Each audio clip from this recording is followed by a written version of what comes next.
ओम नमो भगवते वासुदेवाय। ओम नमो भगवते वासुदेवाय। ओम नमो भगवते वासुदेवाय। ओम नमो भगवते वासुदेवाय।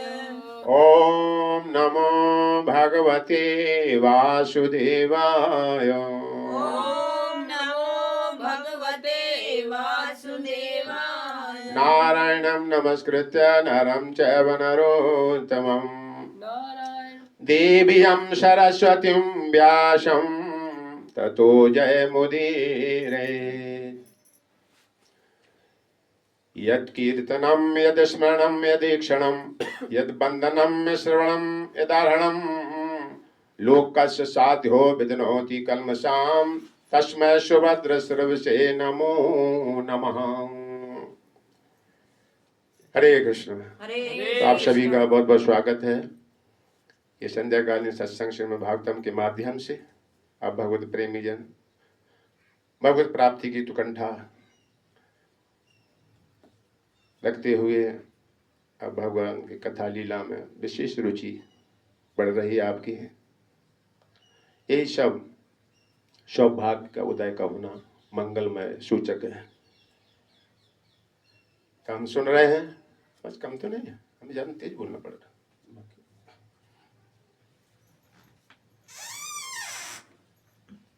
तो नवयुगेंद्र से प्रश्न किया महाराज नेमी ने कि परम कल्याण क्या है, तब बराबर पीछे सुन रहे हैं। उसी क्रम में आगे और प्रसंग बढ़ रहा है। ये साधन भक्ति का है, जो विधि विधानों के अंतर्गत होता है। तो कह रहे थे कि कायन वाचा मनस इंद्रियर्वा बुद्धि आत्मा वान शुद्ध स्वभावात। मन वाणी शरीर से स्वभाव से जो भी कुछ आप करते हो ऐसा समझ के मैं नारायण कृष्ण के लिए कर रहा हूँ कार्य, मैं उनका सेवक हूँ और वो स्वामी है। ठीक है, तो ऐसा भाव करके हर क्रिया का केंद्र बिंदु कृष्ण होना चाहिए। तो इसे ही सीधा साधा भागवत धर्म कहते हैं। इसी बात को भगवान ने गीता में कहा है, यत् करोषि यदश्नासि यह जोषि ददासि। तुम जो कुछ करते खाते या दान देते हो मुझे अर्पण करते हुए करो। तो इस प्रकार शुभ अशुभ दोनों प्रकार के जो कर्म बनते हैं उनसे तुम मुक्त हो जाओगे जाकर। सुख की वासना ये भी उतनी खतरनाक है, लेकिन भक्ति इन दोनों को ध्वस्त कर जलाएगी। सुख की वासना रहेगी पुंडों की, फिर शरीर धारण करना पड़ेगा, आ जाओ वापिस। ठीक है, तो भक्ति के लिए जब व्याकुलता होती है, चलते हैं तो पाप ये थर्राने लगते हैं, भक्ति रूपी अग्नि से जलने लगते हैं। और फिर रसास्वादन आता है, भगवान का स्वरूप का अनुभव होने लगता है। ये आत्मा संप्रसिद्धति।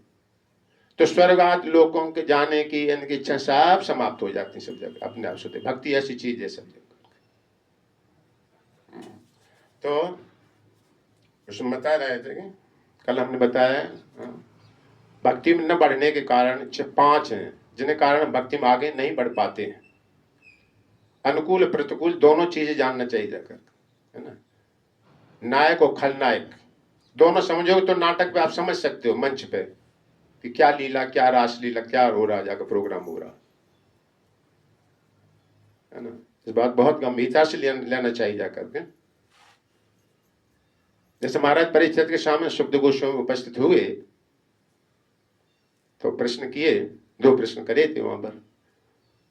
एक जिसकी मृत्यु है नजदीक अभी 7 दिन में, यानी अपने लिए, और दूसरे बाकी बचे हुए हैं, उनको सबको क्या करना चाहिए जाकर। तो दोनों का एक ही उत्तर दिया। तो पहले पूछते हैं, अतः पृच्छामि संसिद्धिम योगिनाम परमं गुरु पुरुषस्य एह इत कार्यम म्रियमाणस्य सर्वथा। अथवा श्रोतव्यम, उसे किसका जप करना चाहिए, जिसकी मृत्यु नजदीक है या बाकी बचे हैं उन्हें भी मरना ही है। है ना, 10 साल बाद मर, 1 साल बाद, 100 साल, मरना सबको ही है। तो क्या करना चाहिए? एक प्रश्न अपने साथ में दिन शरीर छोड़ना अपन को।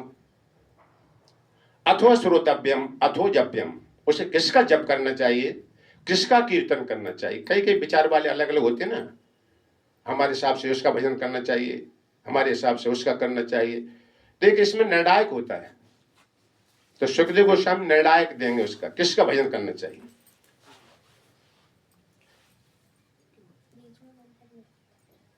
अथो श्रोतव्यम अथो जप्यम यद कर्तव्यम निभे प्रभु। हरे कृष्णा प्रभु।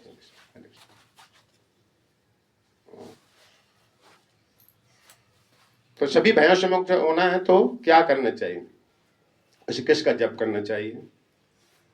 और यदवा विपर्यम, इसके विपरीत क्या है वो भी हमको बताओ, यानी अनुकूल और प्रतिकूल दोनों चीजें बताओ, तब इस मार्ग में आगे चल पाएंगे जाकर। अगर बचाव नहीं करोगे, है ना, तो भक्ति में आगे प्रोग्रेस नहीं होगी। तो कल बताया भक्ति में शिथिलता रखोगे, धीमे धीमे आलस्यपन में थोड़ा थोड़ा मतलब जाकर भक्ति में नहीं बढ़ पाओगे जाकर। बहुजन कर श्रवण कीर्तन तबहु ने कृष्ण पद पाए प्रेम। व्याकुलता नहीं है, भगवान उन्हीं को मिलते हैं, शास्त्र कहता है, जो भगवान के बगैर रहा ना जाए और जिनमें व्याकुलता है। तो ऐसी व्याकुलता भक्तों के साथ में रहोगे, जागृत हो, तब बढ़ती है। तो नारद तो शिथिलता नहीं होना चाहिए, बहुत दृढ़ता, माया पास में खड़ी है, कब झपट्टा मार दे जाकर। और विशेषकर अपने नाम बड़ाई में जो रहोगे, अपनी बड़ाई अच्छी लग रही सुनाने में, तो भक्ति में आगे नहीं बढ़ पाओगे जाकर। भगवान गीता में बताया जी, एक तरह से देखा एक पेड़ होता है ना, उसमें एक अमरबेल पड़ जाती है, देखी गांव में, एक पीली पीली सी होती है। विशेषकर भागवतम को गांव वाले लोग जल्दी समझ जाएंगे जाकर, हर चीज उदाहरण गांव से दिया जाता है, गांव की संस्कृति से, है ना। एक अमरबेल होती है, बिना जड़ के होती है, किसी पेड़ में फेंक दो उसका सारा रस चूस जाती है।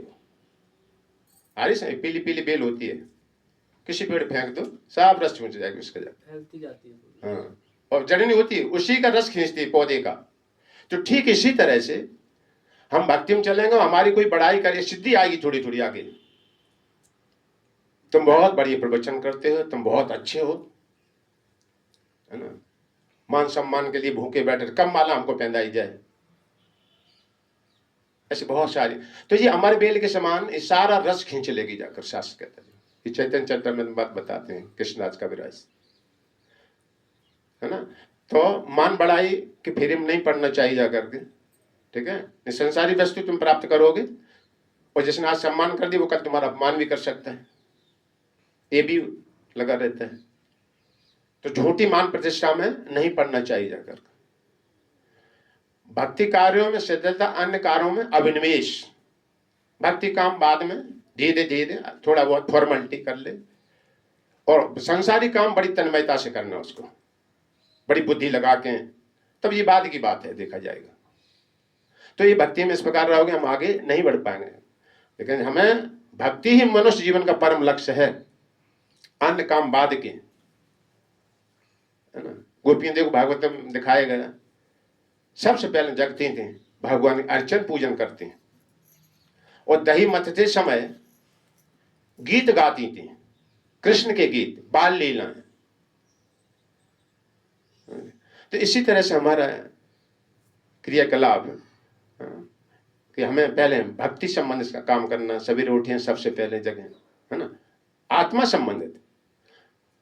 इसलिए अपने स्कूल में देखो, सबसे पहले 9 बजे तक प्रभुपाद ने ऐसा स्ट्रिक्ट नियम बनाया है, मंगल आरती, बरहाली, जप करो, पहले आत्मा को पावर दो, है ना, फिर भागवतम क्लास, तब इसके बाद में प्रसाद खाना खाओ, प्रसाद खाओ, भोजन भी नहीं कहते, प्रसाद ही कहा जाता है, ठीक है, तब खाओ जाकर।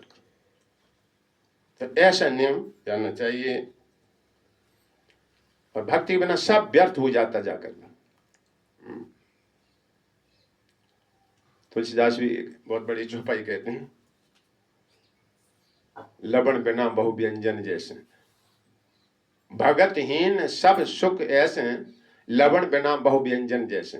जैसे कितनी बढ़िया सब्जी मटर पनीर बना दी जाए देसी घी में, और नमक नहीं डाला जाए उसमें, तो अच्छी लगेगी। तो इसी प्रकार हम बहुत संसार काम करें, अगर भक्ति से नहीं जुड़ा, शून्य शून्य रखो, एक अंक नहीं जुड़ा आगे, तो श्रम भी केवलम भागवतम कहते। तो जिस प्रकार इस शरीर आधार है सभी अंगों का, है ना, तो इस सब अंगों का फर्ज होता है, दायित्व है कि हम शरीर के लिए काम करें जाकर। तो ठीक इसी तरह से भगवान हमारी परमात्मा है, अंतर्यामी है, श्वास प्रश्वास चलाते हैं, हमारा भोजन पचाते हैं, जिन्होंने शरीर का निर्माण किया है। क्या क्या उपकार उनके हमारे प्रति, तो हमें कृतज्ञ होना चाहिए, कृतज्ञ नहीं होना चाहिए। अब देखो, हम देखा है, प्रभुपाद समझाते हैं, जैसे किसी लड़की का विवाह होता है, अगर किसी तरह अनबन हो गई, लड़का लड़की की भावना नहीं पड़ी, संबंध नहीं जुड़ा, तो पीछे जितना भी किया था, पंडाल, खाना पीना, बैंड बाजे, सब व्यर्थ हो जाते हैं। कभी कभी ऐसा हो जाता है, कभी कभी अनबन हो जाती है, और लड़का लड़की के संबंध जुड़ गया तो अलग से सास ससुर प्राप्त करने की अलग से मेहनत नहीं करनी पड़ती है, वो स्वतः ही सब मिल जाते अपने आप, हो जाते ना, हो जाता है, सब मिल जाते अपने आप जाकर। तो ठीक इस तरह भगवान भक्ति करने अन्य फर्ज सब दायित्व तो अपने आप पूर्ण हो जाते हैं सब जाकर।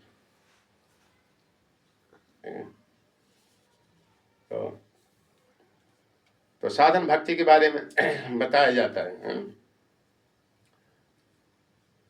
भगवान भागवतम में बोलते हैं उद्धव जी को,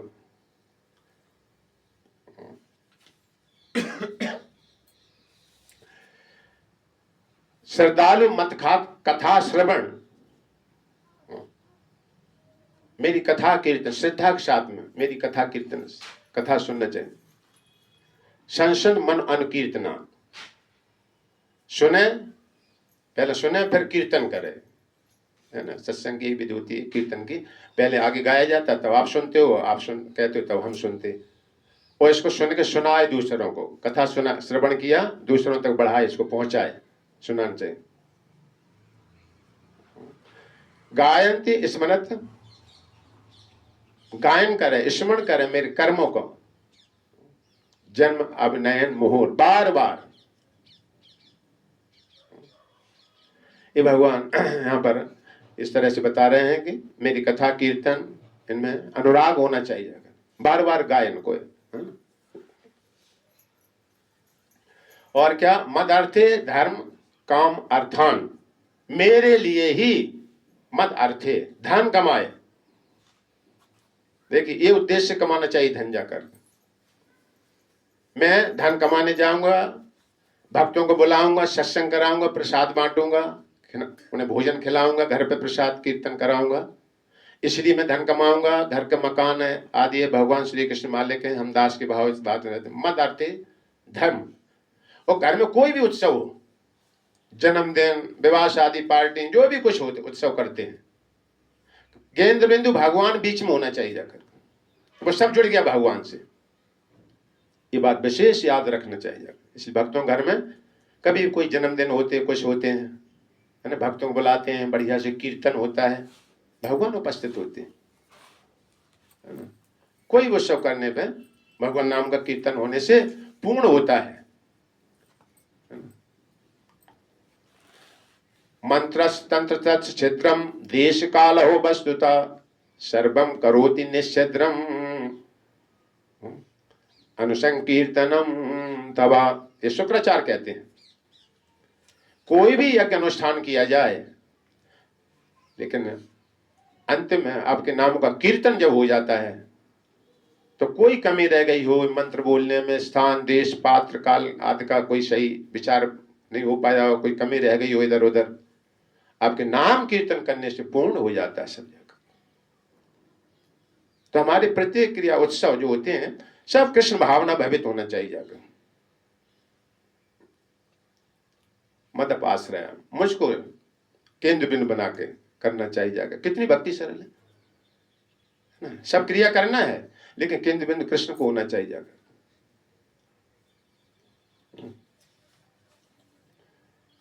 तो इस प्रकार अपना जीवन हम ढालें नित्य प्रति, हम भगवान के साथ में कथा जब हम श्रवण करते रहेंगे, जैसे जैसे हमारी चेतना शुद्ध होगी, पश्यति भस्म सूक्ष्म, ये अनुभव होने लगेगा जाकर। जैसे आंख की ज्योति चली जाए, औषध अंजन का उपयोग करते हैं तो फिर देखने की शक्ति पुनः प्राप्त हो जाती है। तो इसी तरह से जैसे भगवान के कथा कीर्तन संपर्क में आते हैं जीवात्मा, तो ये बल मिलता आत्मा को इस तरह से। तो इस तरह से हमारा भूला हुआ संबंध पुनः स्थापन होता है भगवान से। आगे कहते हैं, अविद्यमानो अप्यव्यवभाति द्वयो ध्यातुर्धिया स्वप्न मनोरथो यथा